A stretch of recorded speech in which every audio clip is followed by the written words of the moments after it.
the ACEs, that the adverse childhood Yeah. experiences, and how we probably really don't think about how they impact a lot of things in our lives, not just domestic violence.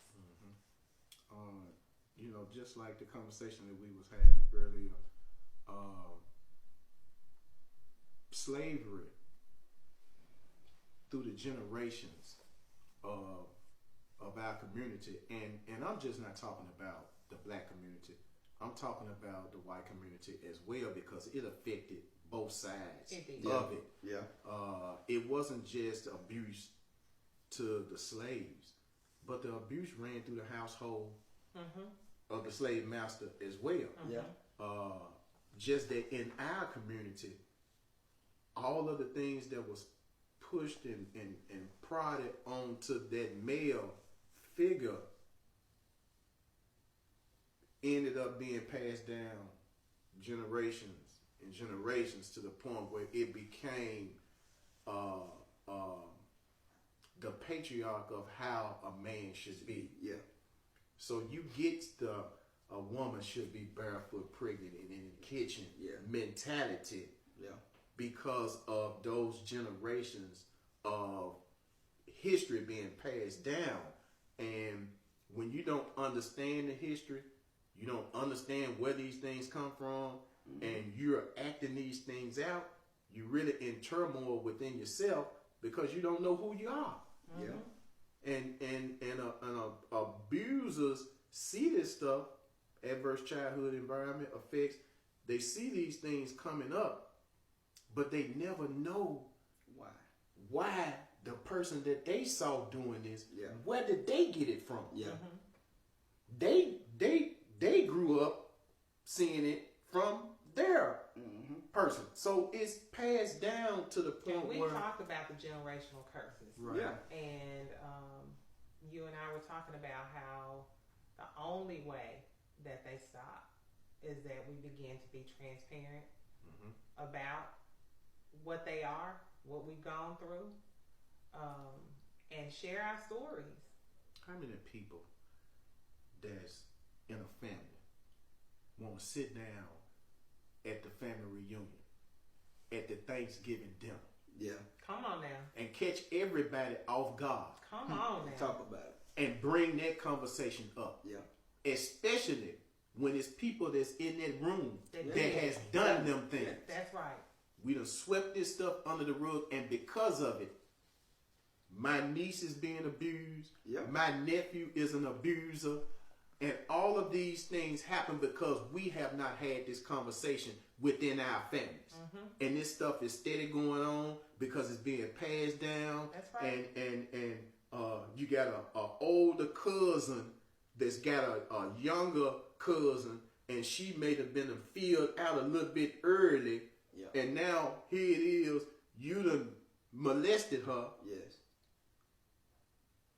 What have you saw that caused you to molest your cousin? These are conversations that need to be had within the family unit. Yeah, because rather than worry about the scandal, right? Rather than worry about the scandal. Let's be transparent and stop it. But it's right like here. that because we want to keep the family a good name. We don't want to be known as the Brown family that's dysfunctional. You know, but that the uncle slept with the niece. I got a friend of mine who wrote a book, Mr. Robinson. His daddy is actually his great uncle. Now, how many times, Kevin, in this work that we have been doing, have you heard about whether it came from the guy or whether it came from the woman, that the percentages, I would give it 80% of the people that we have talked to, these atrocities has happened in the family unit. And you talk about 2 and 3 generations And back. I'm talking about literally every woman that I have talked to has either been molested or know of molestation in her family. Yeah, that's true. Almost every woman has experienced it, especially the victims. Yeah. Especially the victims. And don't get me wrong. Okay, well, I'm gonna mention it, but we ain't gonna go that deep into it. Mm-hmm. You got to understand that R. Kelly wasn't born like that. No. A lot of people is not bringing up this conversation about what he went through. His sister molested him and his brother. Yes.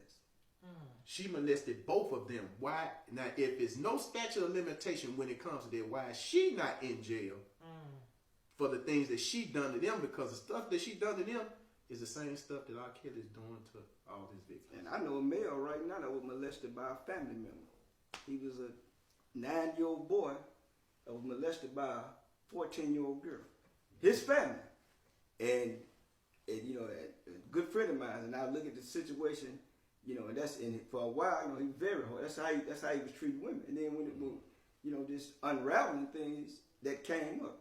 But the family wasn't gonna say anything because of we gotta keep our name safe. We don't want that to get out about the family. And then that's so disheartening. Well, it's the truth, Dr. Shaw, because like I said, when I dealt with dealing with the perpetrators of domestic violence, like I thought, you know, break them apart, it always goes back. It's a history. It's very few times it's something it just started, but it's a history.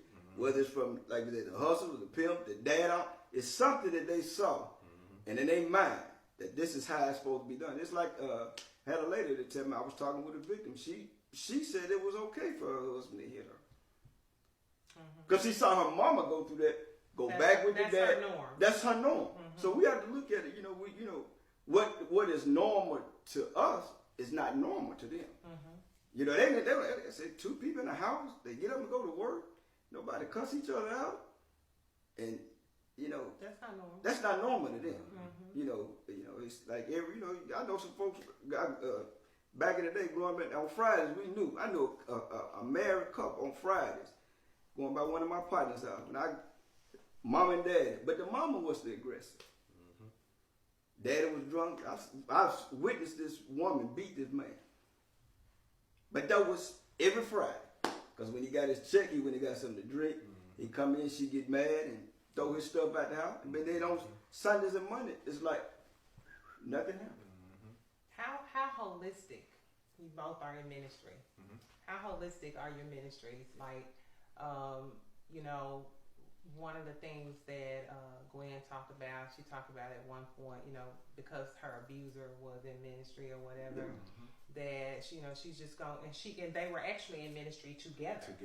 And that she was just going to pray away. And you know, I'm really into this thing now where I'm like, you know, I'm in a church, I'm in music ministry in the church, and my thing is, you know what, yeah, we got to pray for these folks, but we got to find them help, and we got to start guiding people the right way. How holistic is it in your ministry where if people come to you, because I know people do share with their pastors and ministers. I'm honest with them. And you know, I'm not going to sugarcoat it because, see, like I said, because of their titles, you know, and like I said, I like to unravel things. Why do you do these things? Because we feel like that because I'm in ministry and this is the way, you know, if I could preach before you on Sundays, see, I got to live that life too. And you know, you got to be transparent. You know, if we get to the point where we think that because they're in the church, they don't do nothing wrong. You know, we all sinners saved by grace. You know, before he was Paul, he was Saul. So you know what he did. So you know, he was a real cutthroat. And I say every now and then I got a little Saul in me.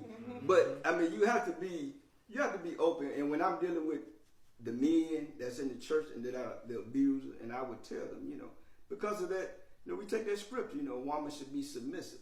But it also says the man has a head to follow too, right?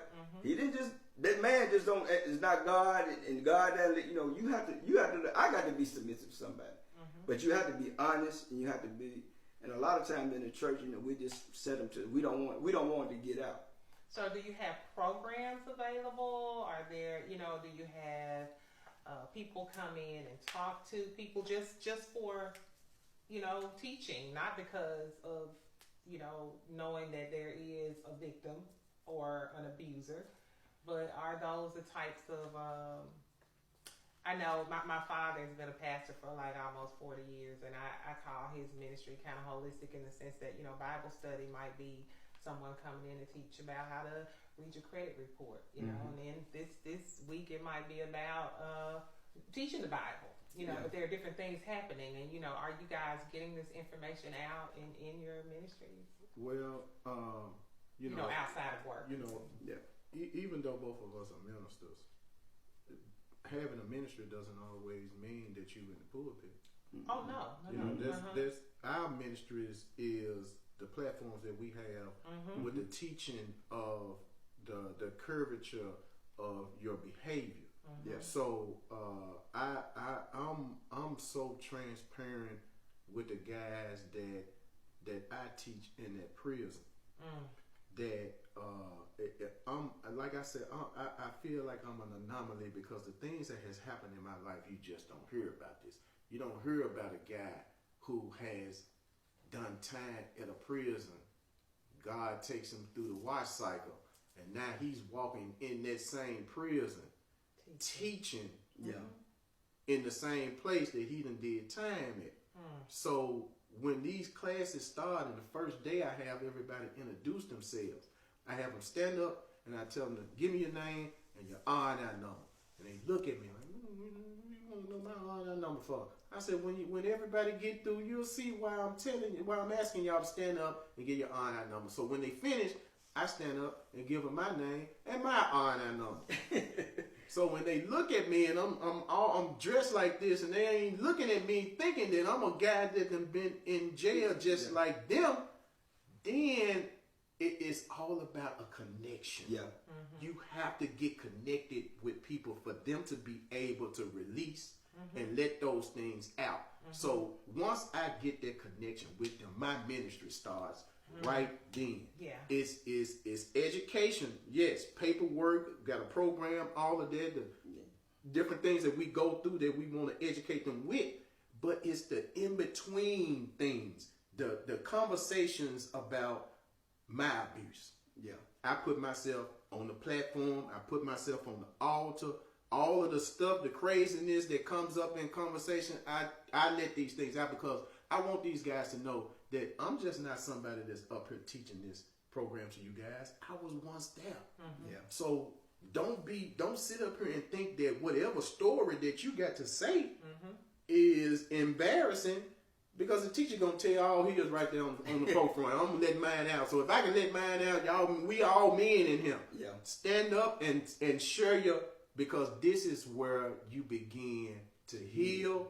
Because a lot of those guys ain't never had the opportunity to talk about what they have been through, let alone connect from their childhood to who they are today. They never thought about it. And when you take them through the different stages of their childhood to where they are now, you could literally see the light bulb go off in their head, and they was like, that's what I got this stuff from. That aha moment. So that is, for me, that ministry is gratifying to me, to get them to understand that the whole time that you've been in your dating life, you ain't never had an understanding what a healthy relationship was. Your whole existence in dating been toxic. And that's all you ever knew was toxic. And like Greg, I got 3 guys I mentor right now. I go every other Monday at the correction center.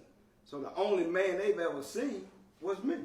So when we're talking about basic things about being a man, what a man's supposed to do. And one of my guys is getting ready to get out this week, and he's like, man, I can't wait to get out. I need to call you, because this is something, I got one that's all right.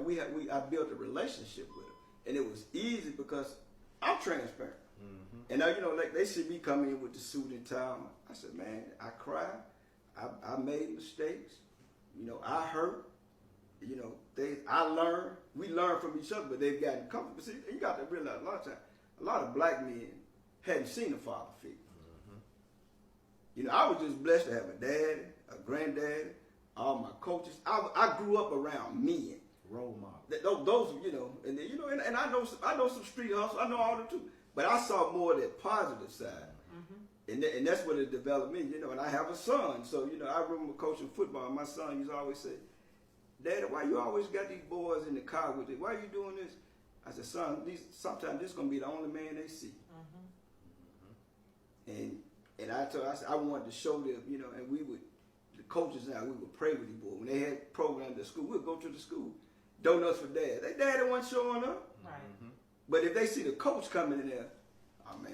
And I see guys now, hey coach, how you doing? And I always tell them, the only thing you owe me is to give back to what I gave to you. Yeah. How do you think it makes a young man feel that he sees his peers, fathers or father figures in his life that comes to his accomplishments, and when he looks beside him, he has nobody? Yep. You know, I have a grandson, and when something happens at his school and it's all about the dads being there, whatever, one of the things that I would commend them for is all the men in that school stepping in. I went, and it's really a funny story. I went to his school on Donuts for Dad. He was like, no, you can't come in here. I was like, no, my grandson is going to have somebody, right? They was like, it won't be you. They said, you should call us and tell us. So they stepped in. It was just kind of funny how they were like, nah, you're not coming in here. Yeah. But another question that I asked Gwen was like, why do people stay? And if they do leave, you know, why do they many times come back? And we're going to talk about that. We're going to take a break, and we will be right back on the Gospel Giant 94.7 FM.